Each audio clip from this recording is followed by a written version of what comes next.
Handling data is crucial when coding applications, and it shouldn't be surprising since organizing data is something we do instinctively in our daily lives. Just as we organize tasks in a project list, applications often structure data similarly. For example, imagine you're planning a project and make a list of tasks. Each task in this list is an element, positioned according to its sequence. This list provides an order for completing the tasks. However, if you need to track who is working on each task, you'd use a map. In this case, you list team members' names as keys and associate each name with a task as a value. This way, you can easily see who is responsible for which task. Lists and maps are basic but powerful tools for data organization, and in computer science, these are known as data structures. Java offers these structures through the Java Collections framework, which you will explore further in this course. We've covered that the Java Collections framework provides various data structures for Java programming. Let's delve into what these data structures do and what to expect when working with them. Data structures are essential for storing, organizing, managing, and retrieving data. Each type has its unique features, but they all share some common operations. One key operation is adding values to the structure. Some data structures, like a queue, add elements to the front, while others, like a list, let you choose the exact position for the new element. Data structures use specific organization strategies for storing elements. Linear structures arrange elements in a sequence, whereas structures based on trees or once elements are stored, you can manage them by removing or replacing them, or by applying sorting algorithms to reorder them.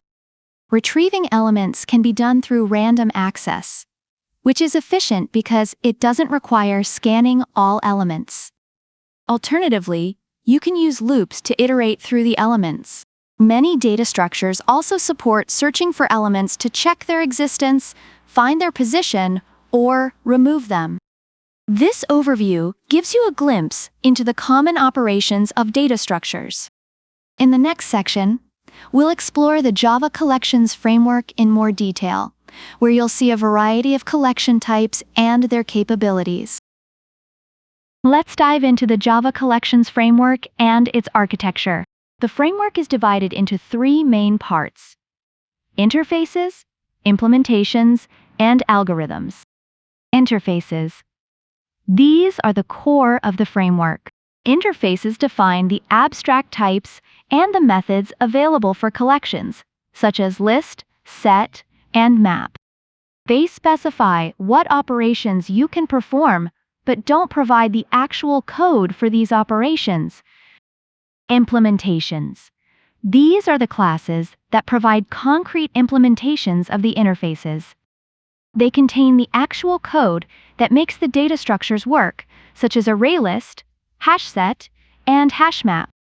Implementations are necessary to put the abstract interfaces into practice. Algorithms. These are static methods that operate on collections, providing functionality like sorting and searching. Algorithms work with the data structures defined by the interfaces and implementations to perform common tasks. The collections framework was first introduced in Java 1.2, which improved upon earlier classes like hashtable and vector by addressing performance and quality issues. The new framework supports generics and provides a more standardized way to work with data structures. Using the collections framework has several advantages. Standardization. It offers a common code base for data structures, so you don't have to create your own implementations or understand custom ones. Quality and trust. The framework has been developed by top engineers and has been used extensively in production, ensuring high quality and reliability. Interoperability. Collections are used across various Java technologies like Java EE, Spring, and Apache projects, promoting consistency and ease of integration. Understanding the architecture and interfaces of the collections, framework is crucial for any Java developer, as it enhances your ability to work with data structures efficiently and effectively.